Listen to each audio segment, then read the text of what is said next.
बच्चों यहाँ पर हमारे पास है क्वेश्चन नंबर 23। कैसे करेंगे ध्यान से देखिए। इसमें लिखा है कि lambda square plus lambda -2 into x square plus lambda +2 into x -1 less than 0। ऐसा कुछ बच्चों लिखा होगा।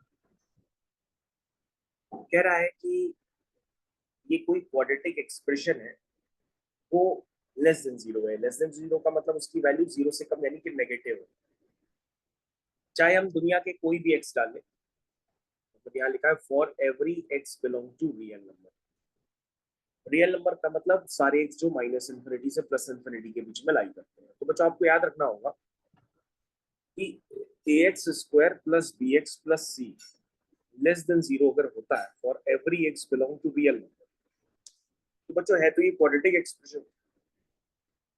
तो बच्चों ऐसा होता है ना कि क्वाड्रेटिक एक्सप्रेशन में 3 केसेस होते हैं। ध्यान से देखिएगा, वो तीनों केस मैं आपको पहले बताता हूँ, फिर उसके भी जो 3 केस होंगे वो भी मैं आपके साथ डिस्कस करता हूँ। बस आपको देखना थोड़ा सा ध्यान से पड़ेगा। बच्चों मान लो क्वाड्रेटिक इक्वेशन का जो मुंह होता है वो इस तरह से ओपन होता है, तो उसको हम लोग कहते हैं ओपनिंग अपवर्ड्स पैराबोला। क्या कहते हैं इसको? Opening upwards parabola. ये किस अनुपात पे डिपेंड करता है? एक्स स्क्वायर के कोफिशिएंट पे।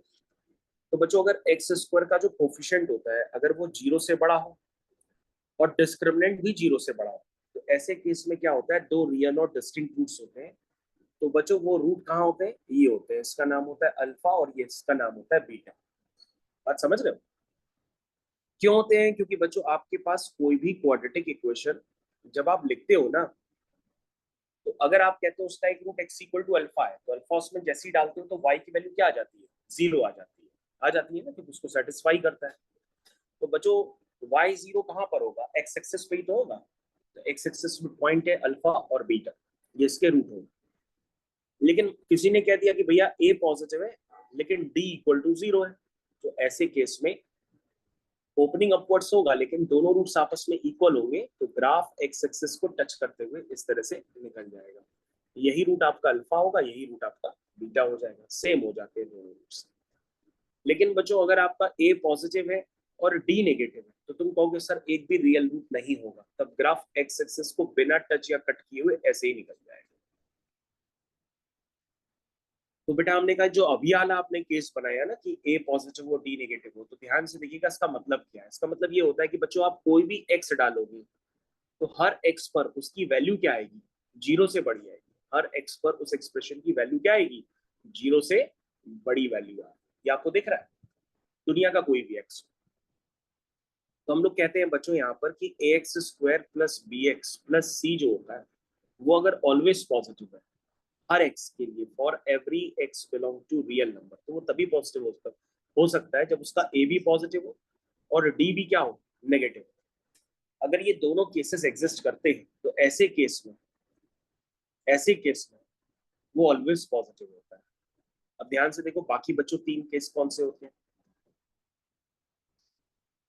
ये आपका पहला केस, ये आपका दूसरा केस। चलिए बच्चों देखिए कैसे करना है।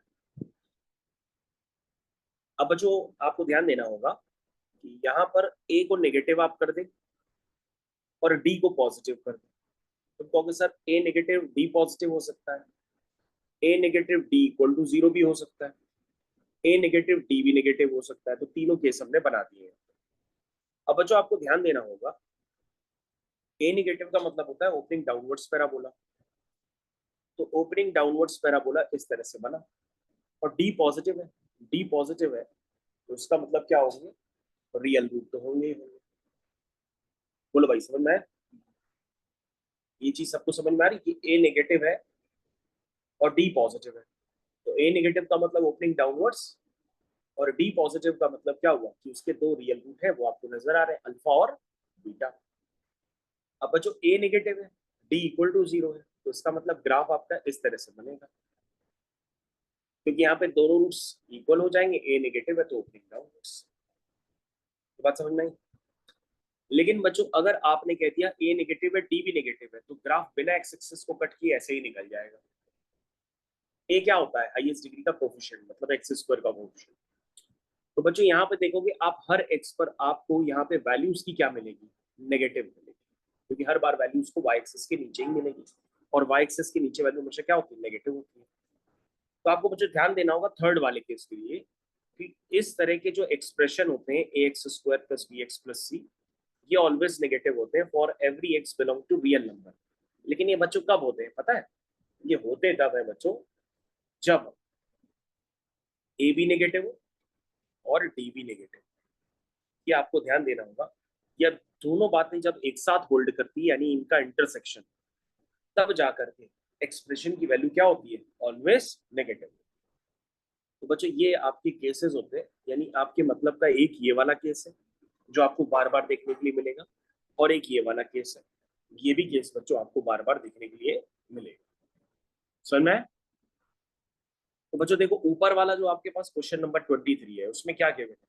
उसमें यही तो गिवन है कि एक्सप्रेशन क्या है? ऑलवेज नेगेटिव है। जब एक्सप्रेशन ऑलवेज नेगेटिव होता है तो तुम्हें यहाँ पे क्या करना पड़ेगा? ये वाला केस लगाना पड़ेगा, ये वाला केस, ठीक है, जिसमें मैंने लिखा है a less than 0 d less than 0। तो इसमें A X square plus B X plus C क्या होता है? ऑलवेज नेगेटिव होता है हर एक्स के लिए। तो बच्चों इसको सॉल्व करने के लिए आपको इसका एक्स स्क्वायर का कोफिशिएंट नेगेटिव करना पड़ेगा और डी भी नेगेटिव करना पड़ेगा। और जब आप उसका आंसर निकाल के दोनों का इंटरसेक्शन लेंगे, इंटरसेक्शन मतलब कॉमन रीजन लेंगे, तब जाके इसका फाइनल आंसर निकल कर क्या है। तो बच्चों ऐसे केस में आपकी इनइक्वालिटीज पड़ी होनी चाहिए, इनइक्वालिटीज नहीं पड़ी होंगी तो सॉल्व करने में प्रॉब्लम आएगी।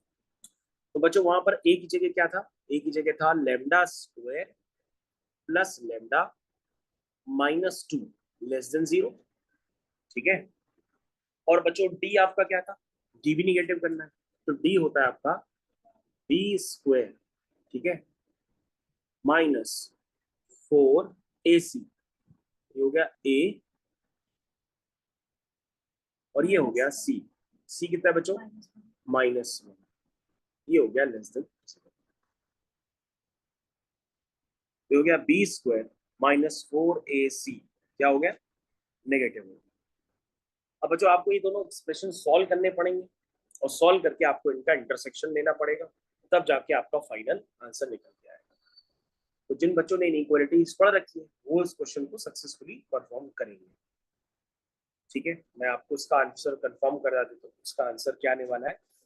क्वेश्चन नंबर 23 का जब आप आंसर निकालेंगे तो वो आंसर निकल के आएगा बी पार्ट। तो 23 का बी पार्ट। Thank you.